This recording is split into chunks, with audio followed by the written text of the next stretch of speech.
Ladies and gentlemen, please welcome to the stage CNN's space correspondent, John Zarella.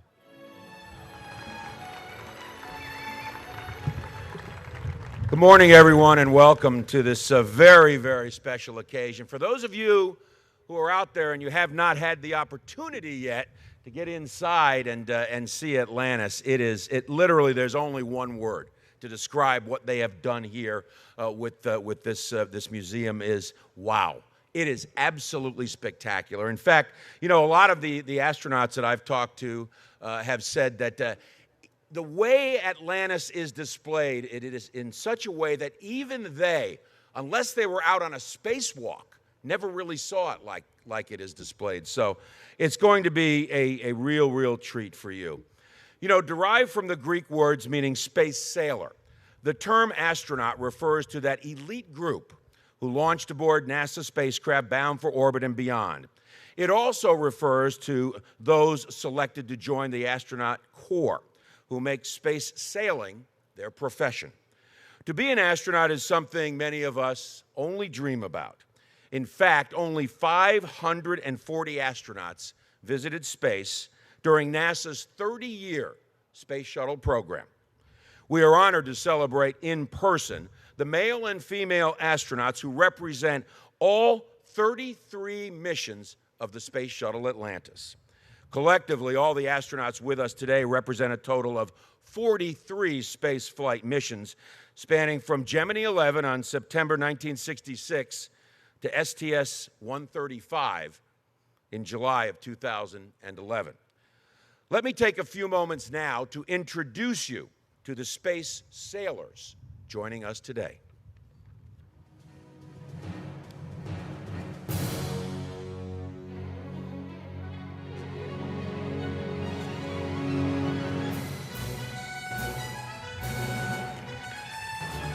What an honor to have Dick Gordon with us. Dick served as pilot for the three-day Gemini 11 mission in 1966, during which he walked in space, and in 1969 he orbited the moon as command module pilot of Apollo 12. Inducted into the U.S. Astronaut Hall of Fame in 1993, please give a warm welcome, Dick Gordon.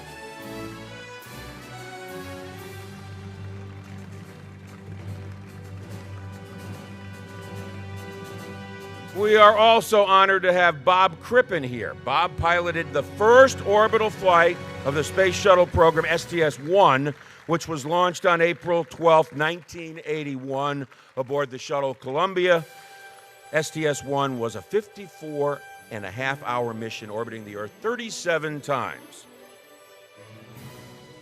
U.S. Astronaut Hall of Famer Dan Brandenstein flew his first flight on August 30th, 1983. STS-8 was not only Dan's first flight, but was Space Shuttle Challenger's first night launch and landing mission. The 13th Space Shuttle flight, and the first to include two women, is STS-41G. Joining Commander Bob Crippen, who's already on the stage, and Mission Specialist Dave Liestma, who will join us in a few minutes, pilot John McBride. Representing the fifth and last shuttle mission of 1984, STS-51A. Please welcome Mission Specialist Anna Lee Fisher. STS-51A was a Space Shuttle Discovery mission launched on November 8, 1984, and marked the first time a shuttle deployed two communication satellites and retrieved from orbit two other communication satellites. Launched on October 3, 1985, STS-51J was the first flight of the Space Shuttle Atlantis. Representing STS-51J today is the commander of the mission, veteran of 3 Space Shuttle flights, U.S. Astronaut Hall of Famer, Carol Bobko.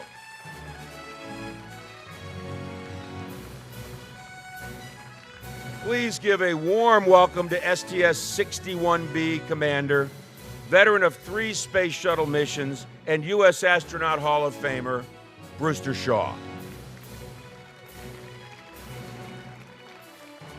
STS-61B was launched November 26, 1985, and marks the quickest turnaround of a shuttle orbiter from launch to launch.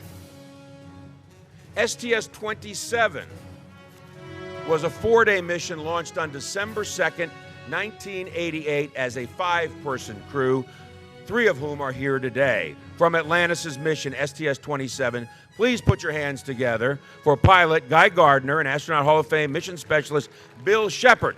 Mission specialist Mike Mullane will join us in a few minutes. Launching on May 4th, 1989 was Atlantis mission STS-30, which deployed the Venus-bound Magellan probe into orbit. Representing STS-30 is U.S. Astronaut Hall of Famer Norm Thagard. Norm served as mission specialist aboard 4 Space Shuttle missions and was the first American to occupy Russia's Mir space station. From Atlantis' 5th flight, STS-34, please welcome pilot Mike McCullough. Mission specialist Ellen Baker will join us shortly.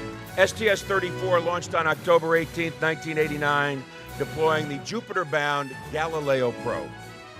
STS-36 aboard Atlantis was the 4th night launch of the shuttle program and occurred on February 28, 1990, carrying a classified payload for the United States Department of Defense. From STS-36, please welcome mission specialist Mike Mullane. We have a few astronauts joining us today from the STS-41 mission, which had the primary objective of launching the Ulysses probe into space, part of the International Solar Polar Mission. Please welcome to the stage another U.S. Astronaut Hall of Famer and current director of the Kennedy Space Center, Bob Cabana.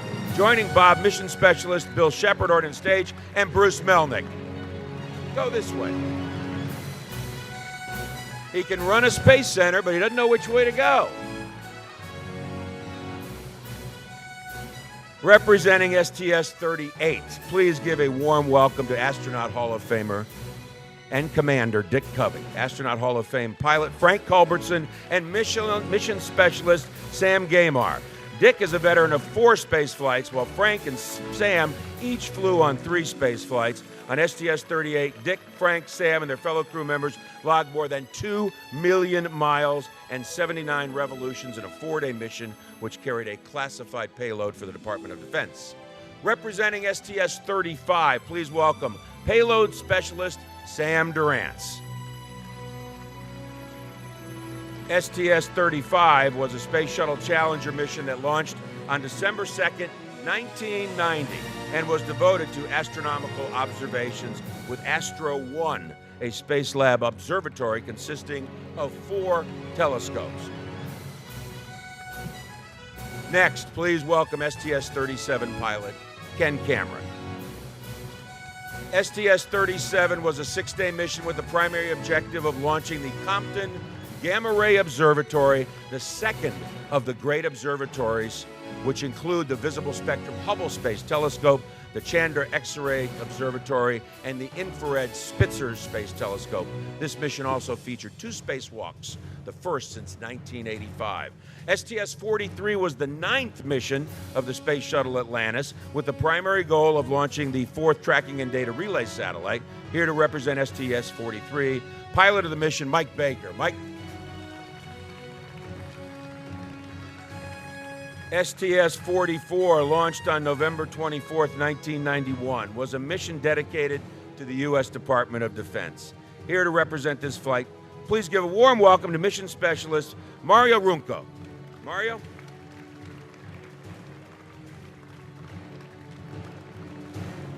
From STS-45, please put your hands together for the current NASA Administrator and Astronaut Hall of Famer, the Honorable Charlie Bolden, pilot Brian Duffy, and mission specialist Dave Leitsma. Brian is a veteran of 4 space flights, David a veteran of 3, and you'll hear a lot more about Charlie's accomplishments later in the program.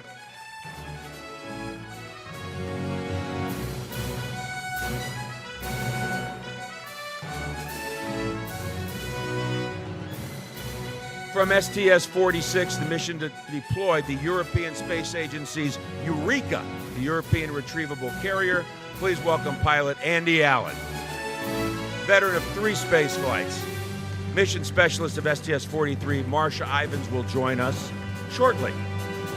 Representing STS-66, which was a 10-day mission continuing the series of Space Lab flights to study the energy of the sun and how it affects Earth's climate and environment, please welcome a veteran of 6 space flights, U.S. Astronaut Hall of Famer Kurt Brown. Also joining Kurt is Ellen Ochoa, veteran of 4 space flights and current director of the Lyndon B. Johnson Space Center in Houston. STS-71 was the first mission to carry out a space shuttle docking with the Mir space station. Joining mission specialist Norm Thagard and Charlie Precourt, who will join the group shortly, represent STS-71 Ellen Baker. STS-74 was the second docking mission of a U.S. space shuttle to the Russian Mir space station. Joining Commander Ken Cameron already on stage, put your hands together for Jim Halsell, a veteran of 5 space flights. Jim? STS-76 was a mission that traveled almost 4 million miles and the 3rd successful mission to dock with the Russian space station Mir. Please welcome mission specialist Ron Sega to the stage. Veteran of 2 space flights, Ron Sega. Please welcome STS-79 Commander Bill Reedy.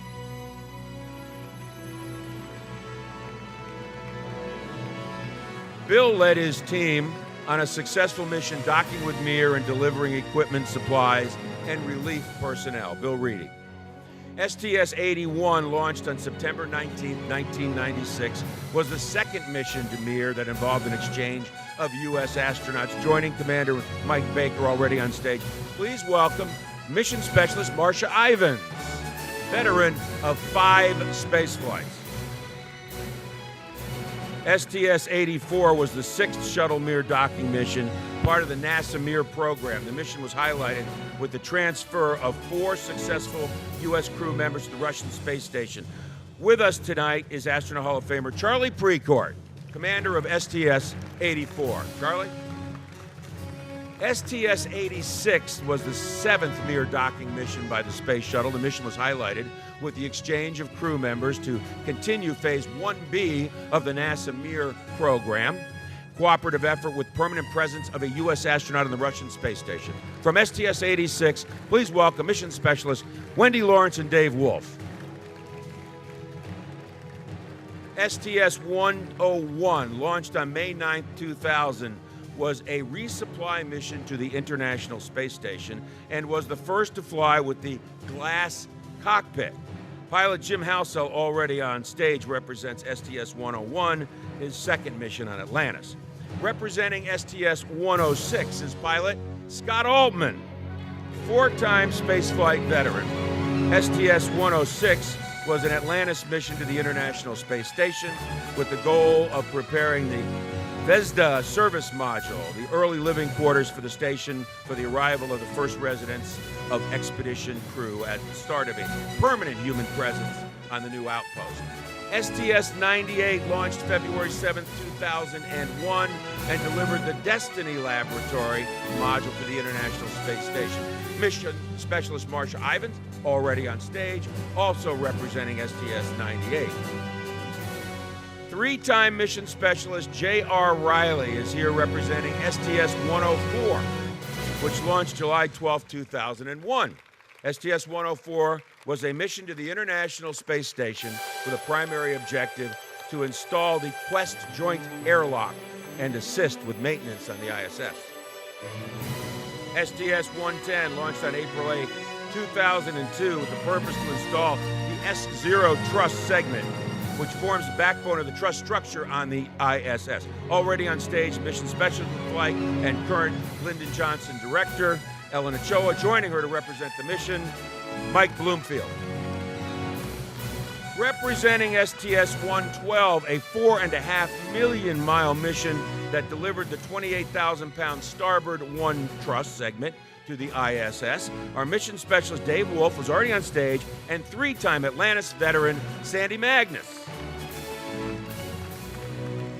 Another 3-time Atlantis veteran is STS-115 pilot Chris Ferguson, who's going to join us shortly.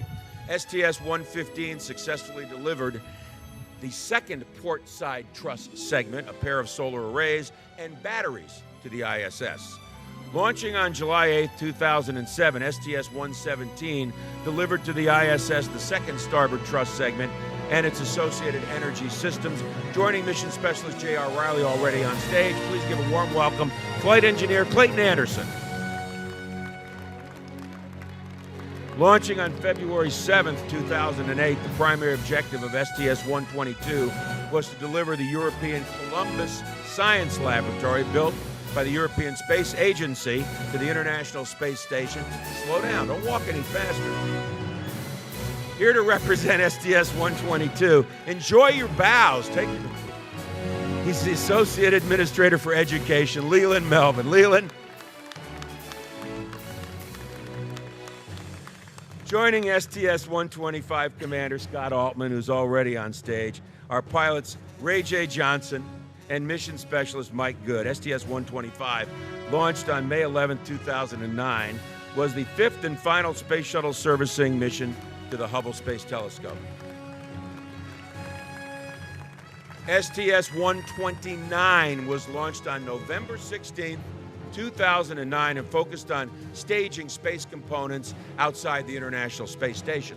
Already on stage and here to represent STS-129 Mission Specialist and NASA Associate Administrator for Education, Leland Melvin.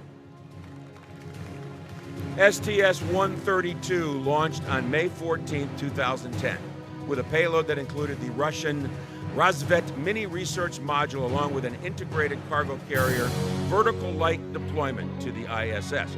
Joining Mike Good to represent the mission, please put your hands together, Commander Ken Ham.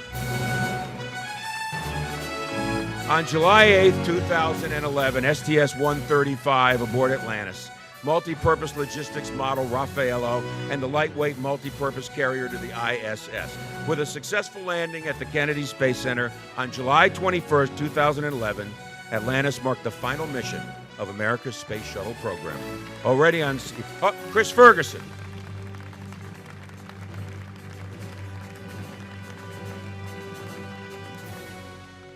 We are here to celebrate not only the incredible new home for the Space Shuttle Atlantis, but to also recognize the thousands of men and women who have made NASA's Space Shuttle program possible throughout the years.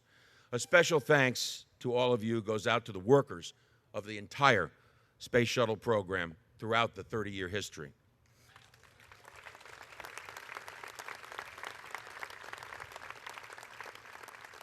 Let's also give a round of applause to the support our Space Shuttle program has received from Space Florida and its president and CEO, Frank DiBello, and all the elected officials joining us today. Thank you.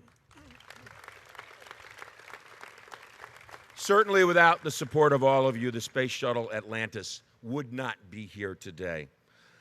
Ladies and gentlemen, please put your hands together one more time for this extraordinary group of astronauts.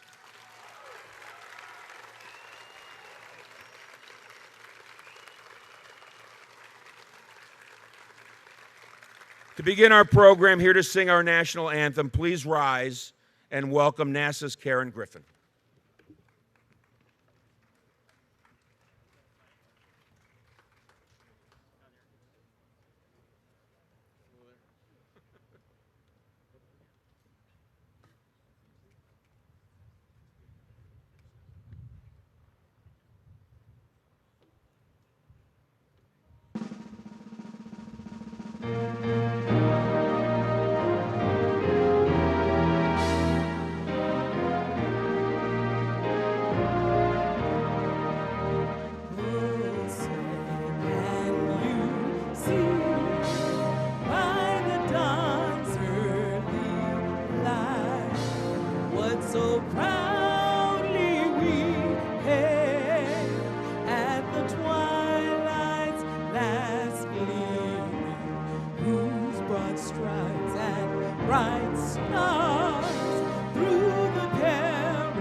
I still remember the first Space Shuttle launch on April 12, 1981, 135 missions, and 32 years later.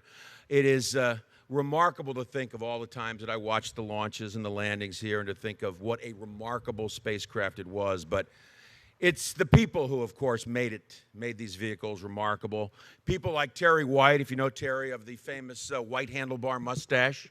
I saw Terry last night, and he worked on the flow of the vehicles, and it reminded me of all the friendships I've established and the great stories over the years. And I was talking briefly this morning with Dick Covey, and reminded me of a story from back in the mid-'80s or so, right around the time of return to flight, late '80s after Challenger, and Dick had autographed signed a picture to my young sons at the time, and on the picture he wrote, "When you guys get older," that's what he wrote on the picture, "your dad's going to say that he knew me.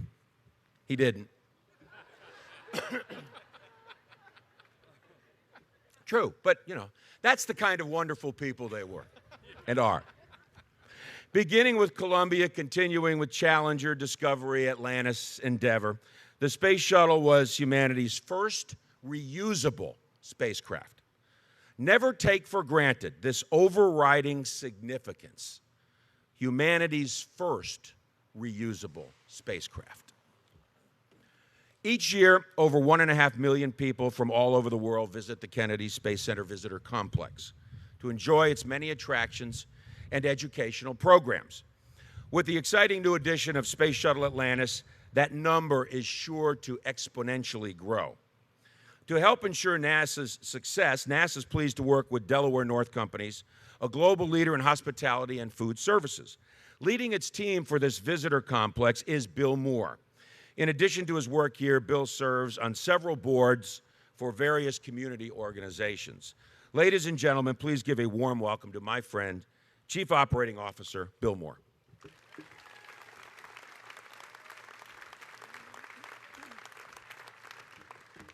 Morning, everybody. Anybody have trouble finding us this morning?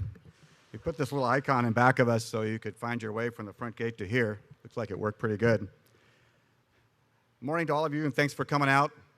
And to Atlantis, welcome home. After serving the world for over 30 years, the Space Shuttle has earned its place in history and has come to a final stop. Just a little less than 2 years ago, Commander Chris Ferguson, sitting behind me today, said these words after a successful touchdown of the last Space Shuttle flight, STS-135 and Space Shuttle Atlantis. Today, they're just as appropriate. As we celebrate Atlantis' final stop, but not her final mission, here at the Kennedy Space Center, we could not be more proud of having Atlantis with us today, and really looking forward to unveiling it for all of you to come see her.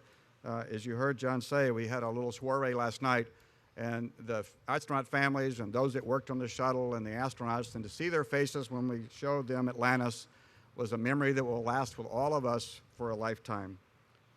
We're going to show Atlantis to you as the way the astronauts saw her, in space, in her finest hours as she just left the space station, just pulling back and ready to begin her journey home.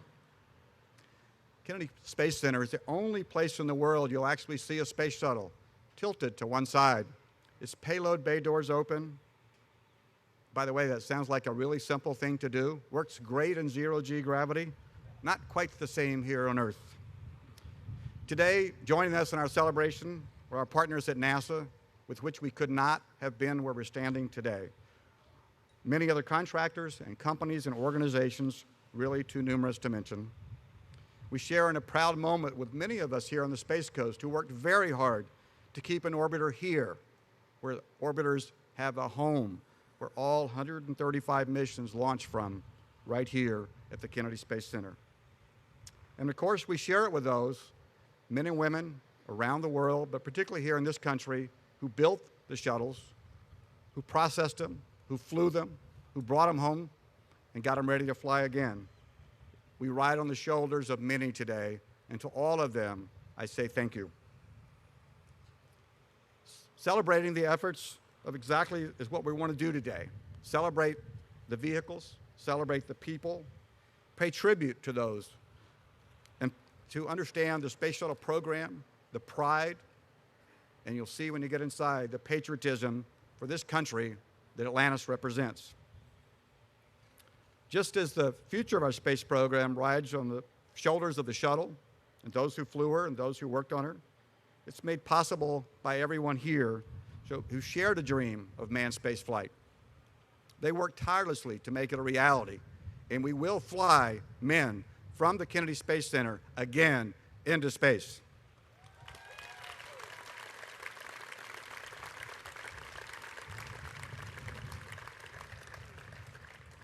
You know, Atlantis is an historic icon, an artifact. Only 3 in the world that are space flown, and we have one here. But we're going to put you in a little bit different position today when you go in. You're going to see what it's like to be an astronaut. You can land the shuttle. I did it yesterday. I did the easy version, not the hard one. You can dock to the space station. You can manipulate the shuttle's robotic arm. And if you're really good, you can take a spacewalk. These are just a few of the many interactive activities we have for our guests to enjoy, making this the world's most comprehensive, most immersive, most exciting attraction devoted to the space shuttle. And keep in mind, as you're walking through today, it's not funded with a single dollar of taxpayer money. Well, except for the orbiter, of course. When Atlantis landed for the final time on July 21st, 2011, it was said that its voyage had come to an end. But we like to think a little differently here. The Atlantis voyage has not come to an end. Atlantis' new mission is just beginning, and that is to educate, to inspire a whole new generation of space explorers. With someone in the audience today, maybe 8 or 9 years old, would be that individual that goes beyond low Earth orbit, goes way out into space, maybe to a planet, maybe to an asteroid. We want them to think about that today as they see this magnificent vehicle. So forgive me, Commander Ferguson, but I'm going to steal another line from you if I can. Last July, when Chris brought Atlantis home for the last time, he said, "The space shuttle has changed the way we view the world, and it's changed the way we view the universe." We here at the Kennedy Space Center and the Visitor Complex know that our universe will be changed forever because of Columbia, Challenger, Discovery, Endeavour, and our good ship Atlantis. Welcome home.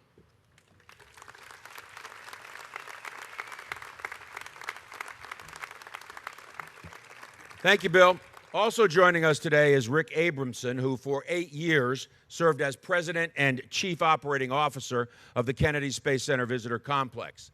In 2002, Rick joined the ranks of some of the most respected members of the space program when he earned the Dr. Kurt H. Debus Award from the National Space Club, Florida, for his role in educating and inspiring the Visitor Complex's millions of guests.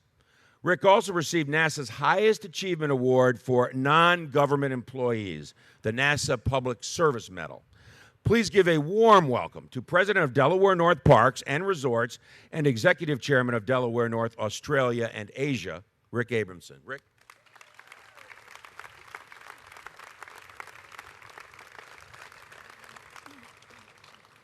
Well, good morning and welcome.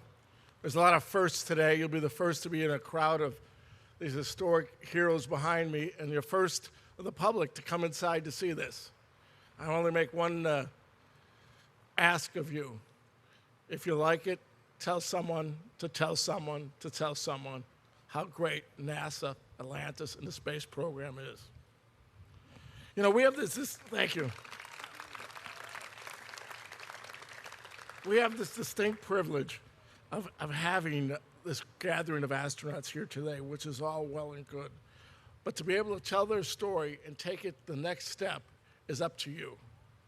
When we began this mission with NASA of creating this moving tribute to tell the story of the Space Shuttle program, we knew it had to be special. We knew we had to tell the story of Atlantis and the story of the astronauts. The astronauts who flew her in a special way that we could pay tribute to every remarkable mission. Space Shuttle Atlantis, those men and women who flew her and the thousands of people who worked to make the missions possible, they deserve nothing less.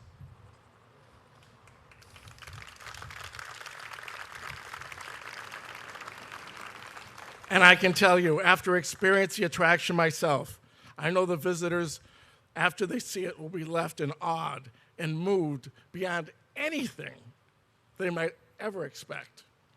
Let me take a minute to thank a few people that helped bring the Space Shuttle Atlantis and all you see at the visitor complex to life. Of course, one of the commanders of Atlantis, the Honorable Charlie Bolin.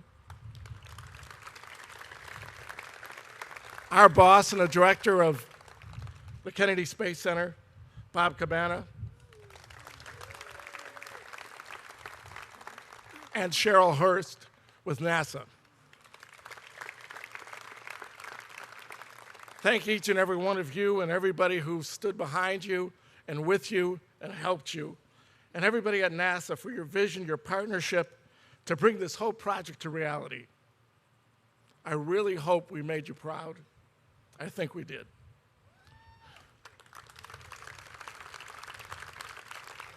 I will tell you, I got a great job. I got a great boss, I got a great job, and I have a great fortune of working for one of the most admired companies, one of the coolest companies in the world, Delaware North. Delaware North is nearly 100 years old, still owned by we're only a second generation CEO, still owned by the Jacobs family since the beginning. The Jacobs family and the family morals, and they believe in things, and they believe in NASA, and they believe in NASA's missions. And I'm sure you'll be able to see today the company and the family's belief in everything we do here. I'd really like to thank my boss, Chuck Moran, Delaware North's president, for it's his leadership and forward-thinking attitude that has brought us to where we are today. I also want to thank the entire executive team in Buffalo for continuing supporting the mission and the vision of the visitor complex. And of course, thank you. I'd be remiss without thanking probably the key person for me here, and a big thank you to Bill Moore and his team, and hundreds of associates out there you'll see today, you'll see in here for what they did.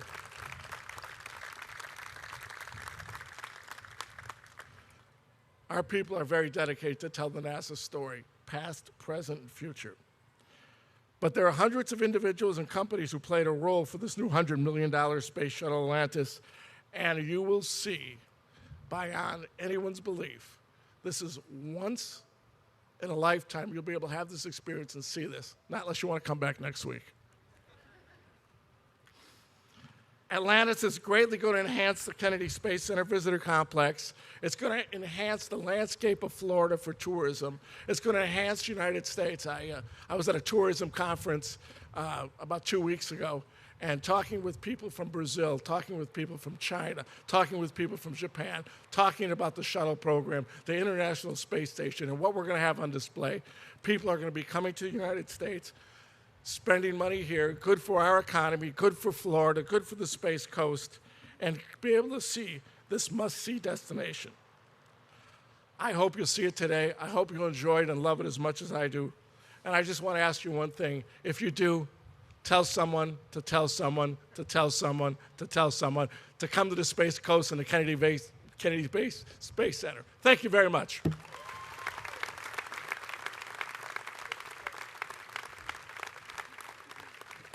Thanks, Rick. And I just want to pick up on something that he had said, and I think that most of you will agree that there are a lot of young people here and in the future who will come through these doors and under this giant external tank and solid rocket boosters, and it is inspirational. And it may be that little girl right over there who's yawning on her dad's shoulders in the pink. It may be someone else in this crowd. And these young people will sit there and they'll look at this and they're going to say, you know what? I can do better. And that's what everybody here wants. That next generation is going to be inspired by what they see here. Without Atlantis and her fellow space shuttles, we would not have an International Space Station, the most complex structure ever built in space and the centerpiece of today's human spaceflight activities in low Earth orbit.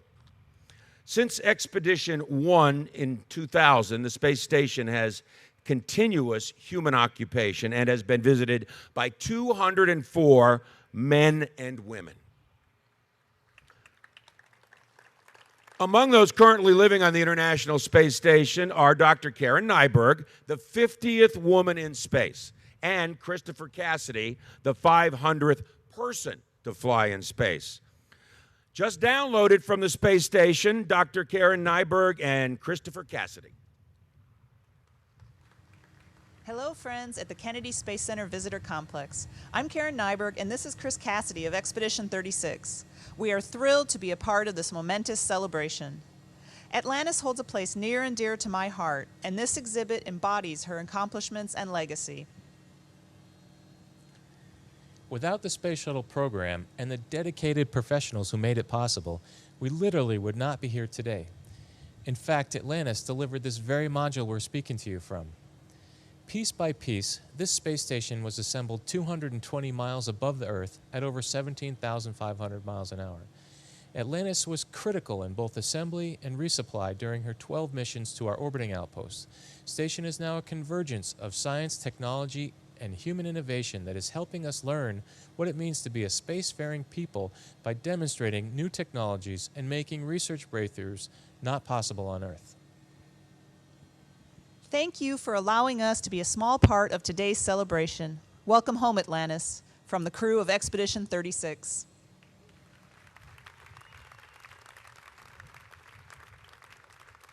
You did catch that, right? She said Expedition 36. It's kind of hard to believe. Expedition 36. So let that sink in for a minute. Since its creation in October 1st, 1958, NASA has enjoyed a rich history of unique scientific and technological achievements in human spaceflight, aeronautics, space science, and space applications.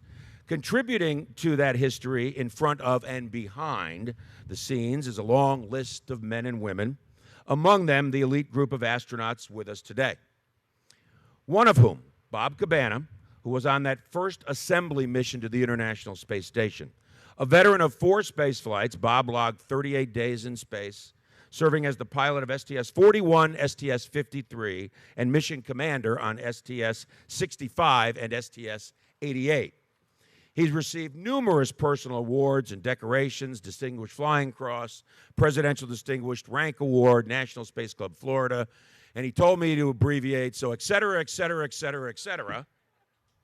Currently serving as the 10th director of NASA's John F. Kennedy Space Center. Please give a very warm welcome to Bob Cabana.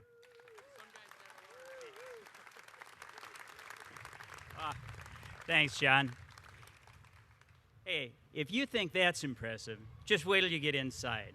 It is really special. What a special weekend this has been. I am so proud and privileged to be part of this amazing team. It's been so good to see so many friends and share so many stories. This is truly an amazing team. It was an amazing contractor, civil service, NASA team that did so many momentous things with the space shuttle over its 30-year history.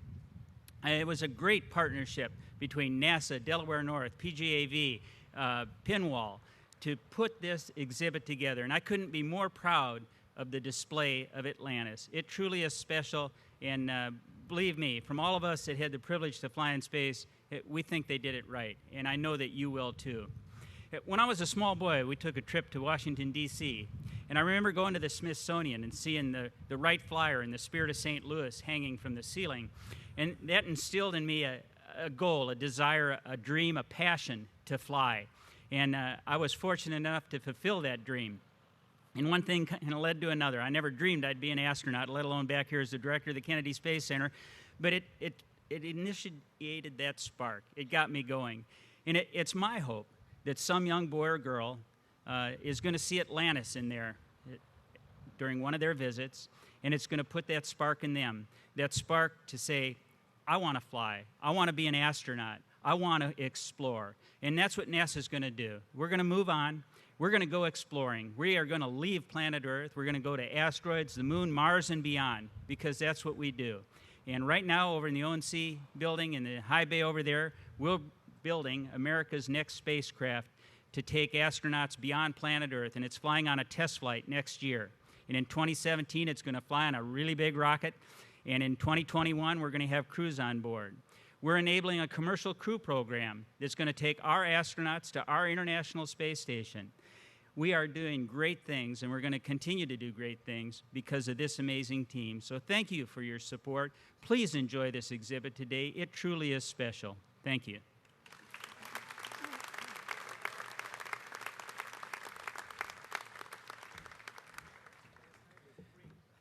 Last night was great. The same thing?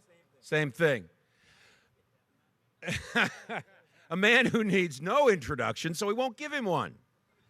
So, Charlie Bolden.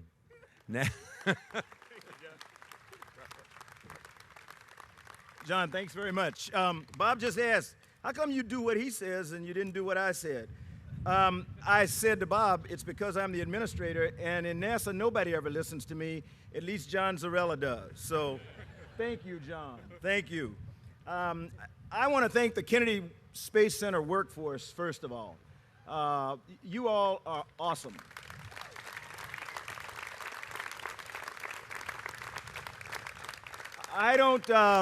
We're bringing Atlantis home today publicly, and I don't know how many people were around as we got to this day, but you know you have special people, many of whom are standing out here in this audience. You know you have special people when they know that every evolution they do puts them one day closer to not working anymore.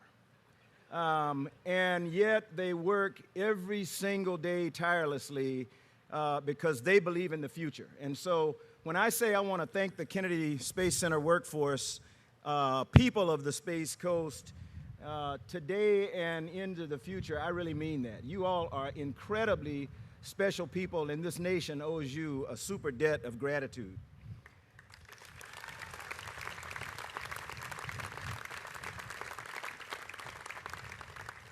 You know, it may seem strange to you that I'm talking to a vehicle when I say welcome home Atlantis, but for everybody sitting on the stage, or most of us sitting on the stage, you know that it's not like a vehicle, it's like a person. I think everybody can think back to when you came down here for TCDT, the Terminal Countdown Demonstration Test, and you know, you go out to the pad and it's a vehicle. It's not doing anything, it's just there. And you get in it, and you go through a mock launch, and everything seems okay, and then you come back 2 weeks later, and it is really, really different because it's breathing. I mean, it's going,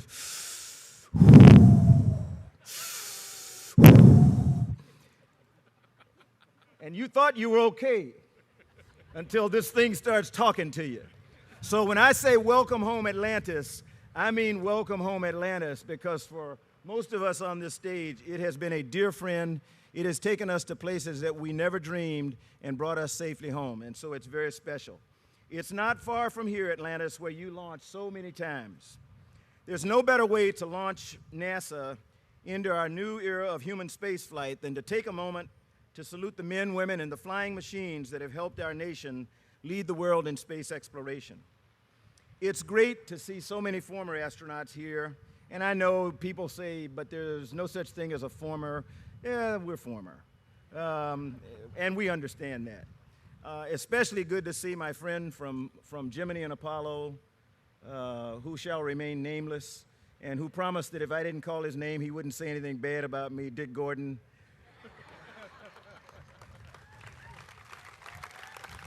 You come on. You and the men and women here at the Kennedy Space Center and throughout NASA who supported you, who are true American heroes. I was proud to serve with all of you. I was proud to fly with some of you. And I stand here today as a lifetime member of NASA's Astronaut Corps family.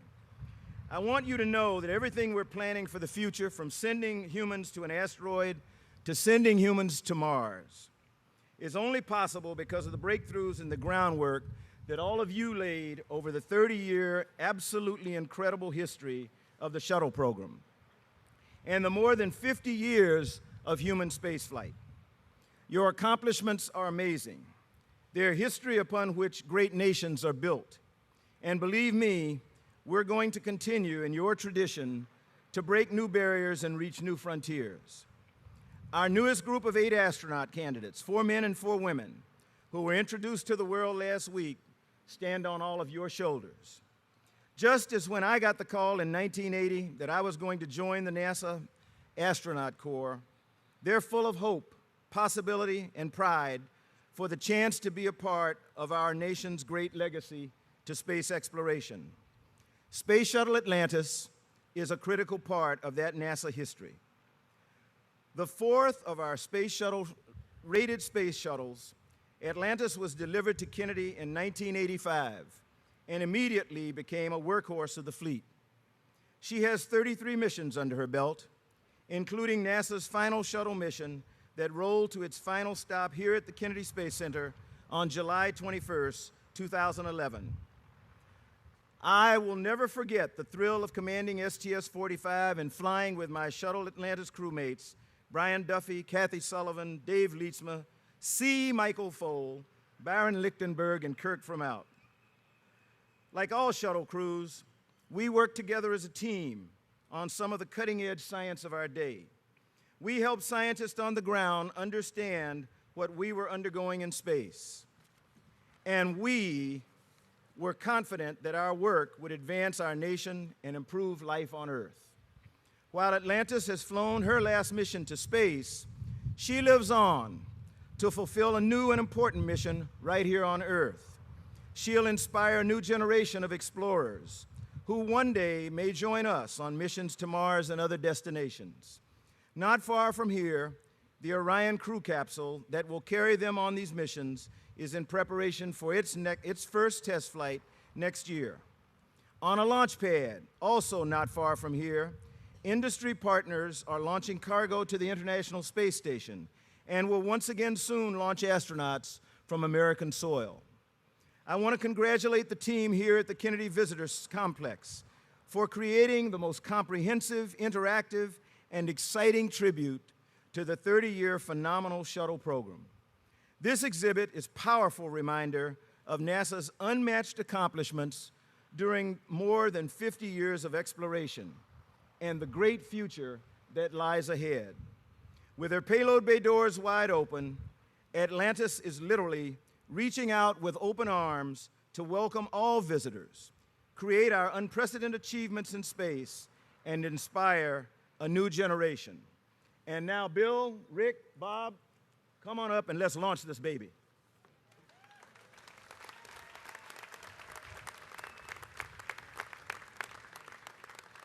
Are you counting? You leading it? This is scary. This is really scary. You skipped a part, but that's okay. Don't worry about it. We're fine. That's why I have a pilot. That's why he has a pilot, he said. You didn't skip any parts up there, did you? No. This, we're going to do the countdown now, gentlemen. I think you are ready. And the final go at T-minus 10 and counting. 10, 9, 8, 7, 6, 5, 4, 3, 2, 1.